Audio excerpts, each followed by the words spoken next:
Meskipun dihajar sanksi barat, namun nyatanya pembisnis di Rusia masih tetap aktif menjalankan usahanya.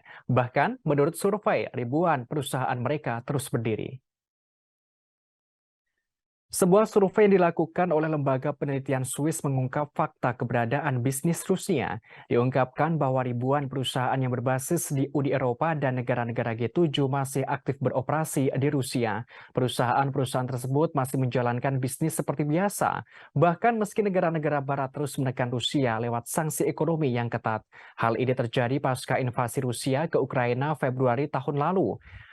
Para peneliti Swiss Niccolò Pisani dan Simon Evenet yang berasal dari University of St. Gallen serta Institute IMD menjelaskan bahwa sanksi ekonomi dari Barat tak mempan. Bahkan disebutkan sanksi itu tidak terlalu masif memukul perusahaan-perusahaan besar dari Rusia. Dari 1.404 perusahaan Uni Eropa dan 2.405 anak perusahaan G7, lembaga survei itu mencatatkan bahwa hanya ada 8,5% atau sekitar 120 perusahaan yang memberlakukan aturan untuk hengkang dari Rusia. Hal ini selama sanksi diterapkan tepatnya mulai Maret tahun lalu. Kondisi serupa juga terjadi pada perusahaan asal Jepang yang berbasis di Moskow. Dalam beberapa bulan terakhir tercatat hanya ada 15% perusahaan yang melakukan divestasi dari Rusia. Sementara anak perusahaan Jerman yang meninggalkan Rusia hanya 19,5%. Sementara sebanyak 12,4% lainnya berasal dari perusahaan Amerika Serikat. Dalam setahun terakhir, pendapatan perusahaan sekutu yang bekerja di Rusia hanya susut 6,5%. Hal ini berbanding terbalik dengan laba yang dapat diraup pemerintah Rusia, di mana dalam beberapa bulan Rusia masih bisa membukukan keuntungan bagi pemerintah Moskow sebesar 15,3%. Hal ini mematahkan narasi Barat yang selama ini menggembar-gemborkan adanya berita terkait eksodus besar-besaran perusahaan Barat yang meninggalkan pasar Rusia. Diketahui sebagian besar perusahaan yang memilih untuk mundur dari Rusia merupakan perusahaan yang memiliki profit yang lebih rendah dibandingkan tenaga kerja.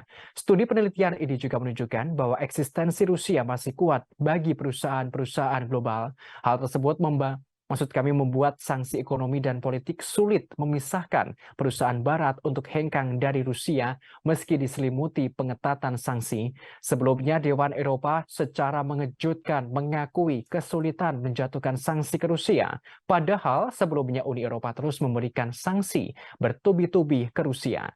Hal ini disampaikan oleh Presiden Dewan Eropa Charles Michel. Ia mengaku kesulitan menerapkan sanksi ke Rusia daripada sebelumnya. Diakuinya, keluhan itu dibahas setiap diskusi tentang sanksi terhadap Federasi Rusia belakangan ini.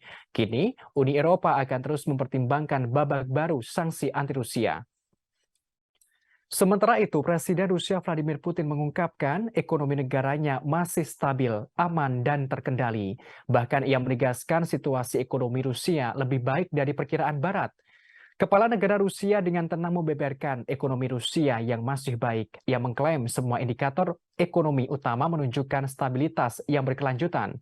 Diungkapkan salah satu indikatornya adalah tingkat pengangguran. Presiden Putin menjelaskan pengangguran di Rusia berada di titik terendah sepanjang sejarah. Selain itu, orang nomor satu di Rusia tersebut juga menerangkan inflasi negara lebih rendah dari yang diperkirakan dan menunjukkan tren menurun. Ia mencatatkan inflasi Rusia diperkirakan melambat dari 11,9% pada tahun 2022 menjadi sekitar 5% pada kuartal pertama tahun ini. Putin juga membeberkan produksi industri, pertanian, dan konstruksi. Menurutnya, secara keseluruhan situasi ekonomi Rusia bukan hanya stabil, tapi cukup memuaskan. Sebelumnya, inflasi tahunan di Rusia pada tahun 2022 muncul lebih rendah dari perkiraan sebelumnya. Baik Bank Sentral maupun Kementerian Pembangunan Ekonomi Negara itu memperkirakan indikator melampaui angka 12%. Harga konsumen melonjak pada paruh pertama tahun ini. Hal tersebut setelah dimulainya krisis Ukraina dan diikuti sanksi anti-Rusia oleh Barat. Inflasi kemudian memuncak pada April sebesar 17,83%, namun perlahan mereda pada bulan-bulan berikutnya. Hal ini mematahkan perkiraan ekonom Barat yang tahun lalu mengungkapkan inflasi Rusia akan melampaui 20%. Terima kasih sudah nonton. Jangan lupa like, subscribe, dan share ya.